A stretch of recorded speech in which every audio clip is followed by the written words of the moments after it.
Good morning, friends, and welcome. Welcome to my little corner of the internet. It is April 12th. No, it's April 2nd. It's the 2nd of April. 2022, year of our Lord. These are bigger. They don't have seats. I dig it. The 30 greatest piano players of all time. These are the 30 greatest pianists according to me. Yeah, my qualifications are I'm a nerd who listens to music all day. I have been a nerd who listens to music all day since I can remember. So these are my 30 favorite piano players. Number 30, Chris Christopherson. Now I know what you're thinking. Chris Christopherson is a singer-songwriter who wrote hits like Me and Bobby McGee. There's also a guy named Chris Christopherson who plays the piano on Throbbing Gristle, one of the greatest bands ever. There's not much instrumentation on Throbbing Gristle other than just weird manipulation of the synth, of the keyboards. That's usually basically all you got going on, other than the electronic effects, and then Genesis Porridge. Just being that enfant terrible that we all need so much. Beautiful band, Throbbing Gristle. Amazing keyboard player, Chris Christopherson. Number 2, Keith Emerson. Incredibly sophisticated, polished, technical pianist. Some of the ELP stuff is great. Jazz fusion. Gets a little corny. He gets a little keytar playing 5 keyboards at once, one with his foot. It's a little Spinal Tap. That's why he's not in the top 10. He's 29. 27, Steve Winwood. Traffic. Great band. Blind Faith. Great band. Steve Winwood plays keyboards on Electric Ladyland. So does Al Cooper. Another great pianist. There's way more than 30.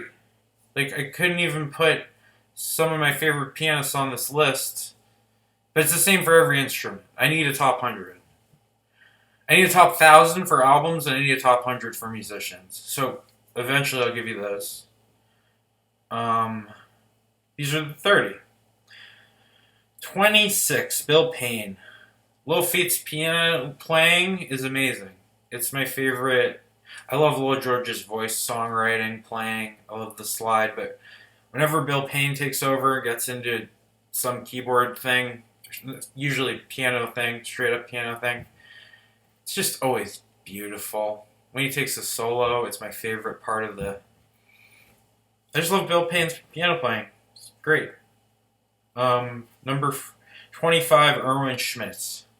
He is the keyboard player for Can. I put Jockey as one of the best drummers ever. I think Irwin Schmitz is the best melodic thing going on in Can. The most interesting. He's kind of leading the musical part of it, as Jockey's leading the rhythm part of it. The bass and guitars don't do anything that complex usually, but Irwin Schmitz was like a classically trained musician who can play incredible things and was using synthesizers in new ways. Was exploring kind of textures that didn't exist yet. Great piano player. Catherine Gifford, Stereolab. I love Stereolab. Love her keyboards specifically. My favorite element of the music. She sings too. She's just an incredible musician. Catherine Gifford. Number 23, Rod Pigpen.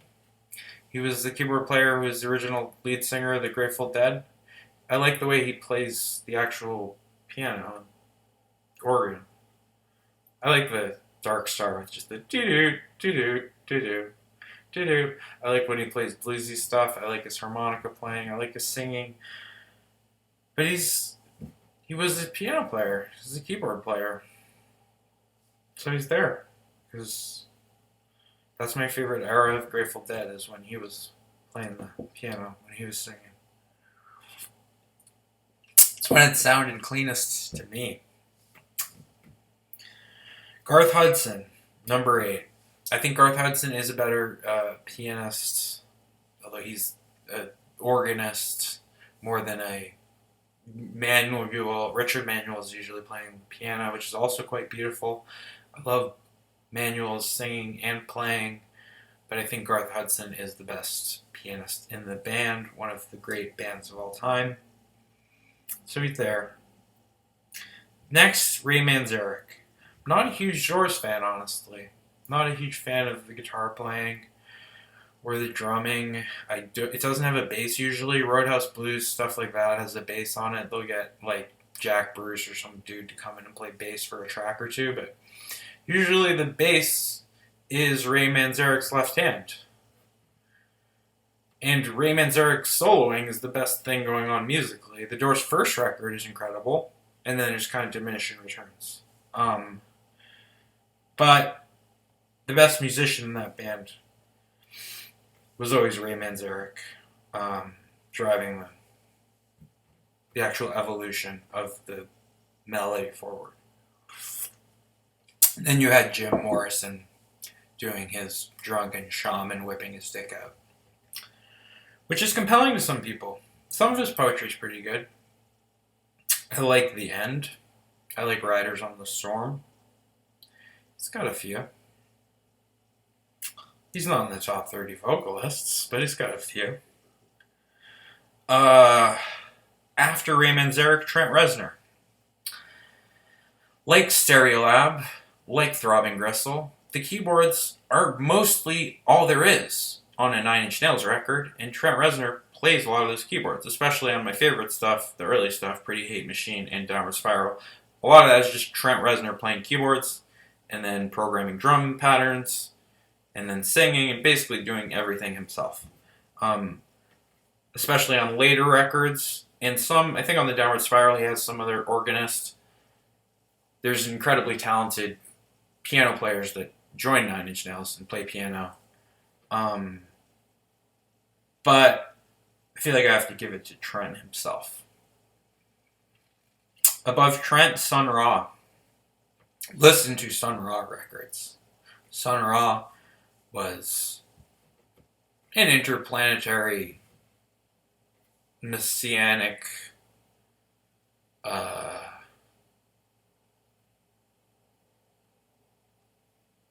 he was like an alien prophet.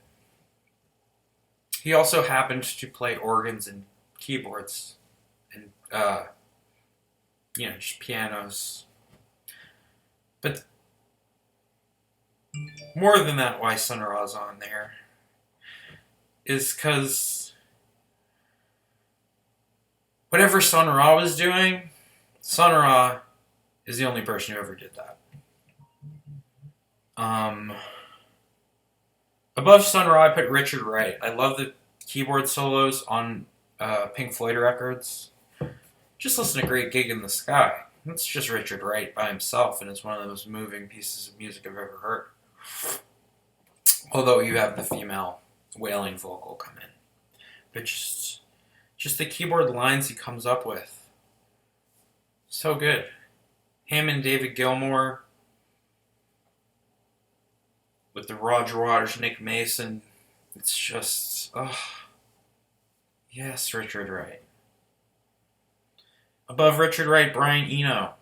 Roxy Music, anybody? Anybody like that band? Played some pretty cool keyboard stuff in Roxy Music. He also invented new genres of music, invented new ways to... He invented ambient music, essentially, with music from airports. There's certainly ambient sounding music that's earlier, but I kind of defined the genre in a way. Kind of defined the sound of New Wave. Produced the Devo records, the Talking Heads records, that are the seminal kind of what New Wave sounds like. A lot of that is his perspective. But he was also just incredible at just playing a cool keyboard pattern. and then just coming up with a rhythm for it. Lots of his solo material is amazing. He has some great piano playing and songs that are mostly just piano based on his solo recordings, which are uniformly great. Even the newer stuff is good, but if you want to go to the 70s stuff, that like Taking Tiger Mom by Strategy, Before and After Science, Another Green World, that run of Eno, yeah, you're one of the best. You're one of the best. I put above you Cory Henry. This guy just slays.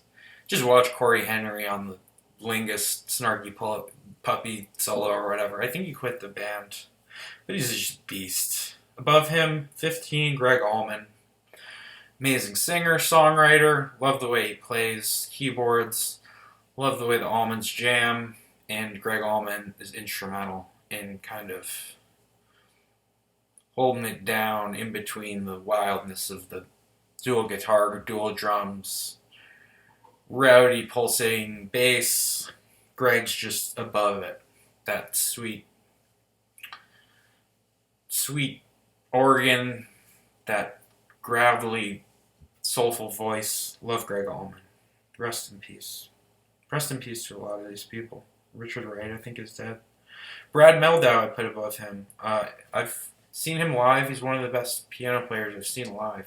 He also does cool instrumental reworks of a lot of my favorite music. Like he'll do like a Radiohead song or a Nick Drake song as a jazz instrumental. It sounds beautiful. Shout Holly Bowling too. I enjoy her interpretations of solo piano versions of Phish Grateful Dead material. It's cool. Go see Ghostlight. They tour. John Medeski. I saw Medeski, Martin, and Wood a bunch of times. I saw Medeski, Schofield, Martin, and Wood a few times. Saw Medeski, Martin, and Trey once. I mean, and Wood. It's not like they got rid of Wood. I just meant... Anyway. Yeah, he's one of the best piano players I've seen live. He's the only melodic voice in the jazz trio it is. Jazz trios that are centered around the piano player. Piano has a lot of freedom, but does a lot of work, and has to be able to... It's very impressive. Very hard to be compelling, just playing the piano with just bass and drums behind you. You have to be very good. John Medeski, incredibly good. He knows all of like the Jimmy Smith funk tricks, but he also knows like all these weird jazz fusion chords. He's just a master of the organ. He's a fantastic pianist. John Medeski. Above him, I put George Duke. George Duke played on a lot of my favorite jazz fusion stuff and favorite Zappa stuff. I love his style of playing. Jimmy Smith, I put above. Jimmy Smith kind of invented that whole style with, Back at the Chicken Shack, Sermon. I mean, you just look at the years that those came out. It's kind of that specific style of that, like, Hammond, funky, slow blues, kind of dirty, but also, like, kind of nostalgic and hopeful. His playing is really inspiring to me. And he can do kind of minimalist soloing and licks and make me feel like I just went through a whole adventure. Great lyrical, almost, style of how he plays with a simple phrase, but just finds these endless corners in it. Brilliant corners. Spoilers. Hiromi 20. Hiromi rules. Have you seen Hiromi? This girl, this Japanese woman, sorry, not a girl, she's like a virtuoso. I just watch videos of her play piano online and I'm just happy. Shout Hiromi. Now we're in the top 10. Rick Wakeman, 10. Love his solo stuff. Listen to that album. If you're interested in Tudor history of England, he made an album that's quite good. That's the Seven Wives of Henry VIII. He wrote a song to like Anne Boleyn, Mary Queen of Scots and stuff. He wrote a song for every one of the queens that, or the potential queens that were murdered by King Henry. And it's an amazing jazz fusion record. You wouldn't have to know that it was about that to enjoy it. You could also just listen to, the good prog rock bands, and Rick Wakeman might show up. Art Tatum really invented a style of playing that people higher on this list, people lower on this list, they might put Art Tatum 1 because Art Tatum is one of the OGs. The only person to me who's more an OG than Art Tatum is my number 1. Above Art Tatum, I put my favorite jazz fusion pianists. So I put Joe Zawinul and Chick Corea. Both incredible. I got to see Chick Corea live a few times. Never got to see Joe Zawinul, unfortunately. Mercy, Mercy, Mercy, written by Zawinul on the Cannonball Adderley record. One of the most beautiful pieces of music I've ever heard, and he created it. It's About That Time from In a Silent Way.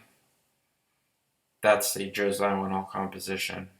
And it's one of the best things on any Miles record, which is saying a lot, because I consider Miles to be one of the greatest artists ever. And so to say that Zawinul's soloing and composition is as good as the stuff he did with Bill Evans, is as good as the stuff he did with Herbie Hancock, that is high praise. And yeah, he's just a great piano player. Dave Brubeck, I put above that. Mainly just because he's earlier, so I think, again, might be influential on these people. A song like Blue, Rondo a la Turk, Take 5, these still just sound gorgeous to me, and I love this style of jazz that he played. Like Dave Brubeck, kind of a basic bitch, what can I say? Above him, number 5, Oscar Peterson. He's one of the most technically good piano players I've ever heard. In terms of doing fast runs with his fingers, I don't think anybody fucks with Oscar Peterson. He could be higher on this list, honestly. But the people I put above this list, I just adore their style. It relates to me more personally, I guess. Herbie Hancock, number 4. Love his songs, love his songwriting throughout, from the 60s to the 80s. Incredible songs. Also played in some of the best Miles Davis material. Played on Tribute to Jack Johnson. That record, that might be the best Miles record. He played on... Yeah, he played with everybody. He's a musical prodigy that kind of covered a lot of genre. Bill Evans, number 3. When I hear Bill Evans take a piano solo, I just feel like everything is fine in the world. It's just so tasteful. There's just endless patience and respect in the way he approaches the instrument. It's stunning how good and how restrained, how complex but how restrained Bill Evans is playing. Listen to Live at Village Vanguard. Do yourself a favor. There's only 2 above. Mccoy Tyner, I put number 2. I love his playing. I love John Coltrane. John Coltrane will probably be number 1 when I make a list of saxophone players. Dolph. I don't want Dolph or Train. I think I want. We'll get there when we get there. This is keyboards. This is pianos. Mccoy Tyner. I love the way this guy plays the piano. I've listened to a lot of different jazz. The John Coltrane stuff doesn't get much better than that. I mean, maybe it does. What am I supposed to listen to? Unit structures? Supposed to listen to Albert Eiler? I like Coltrane. Number one, Felonious Monk. I love the songs he writes. I love the way he plays. I love the way he dresses. I love the way he approaches an instrument. I love to watch a physical video of Felonious Monk playing. Because it'll just be like...